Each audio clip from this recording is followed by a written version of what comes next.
আসসালামু আলাইকুম সম্মানিত চাষি ভাই ও বন্ধুরা, যে যেখান থেকে আমার এই ভিডিওটি দেখছেন সকলকে জানাচ্ছি আন্তরিক শুভেচ্ছা ও অভিনন্দন। আজকে যে মাছটি নিয়ে আলোচনা করব এগুলো হলো 1 কেজিতে 600 থেকে 700 পিস থাই জাতের পাঙ্গাস মাছি পোনা। এই দেখেন মাছের গায়ের রং। অনেক চাষিরা আমাদেরকে প্রশ্ন করে থাই জাতীয় পাঙ্গাস মাছের মূলত কি গায়ের রং হয়ে থাকে।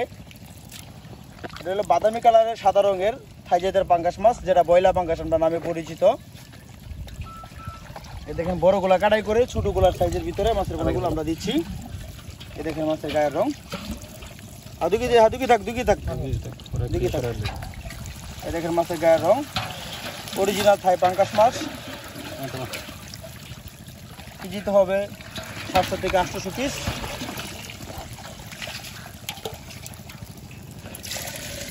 আমরা এক চাষিকে 50,000 মাছ দিব, সেই ক্ষেত্রে আমরা মাছগুলো এখানে উঠিয়ে দিচ্ছি।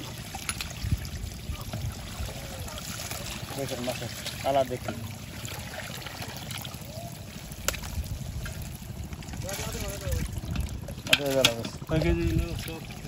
চল্লিশ কেজি মাছ এই মাছ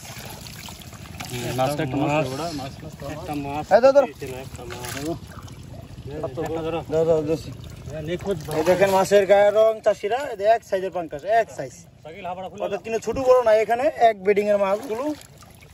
এই দেখেন দেখছেন মাছের গায়ের রং, দেখছেন অরিজিনাল থাই পাঙ্গাস মাছের যে গায়ের রং।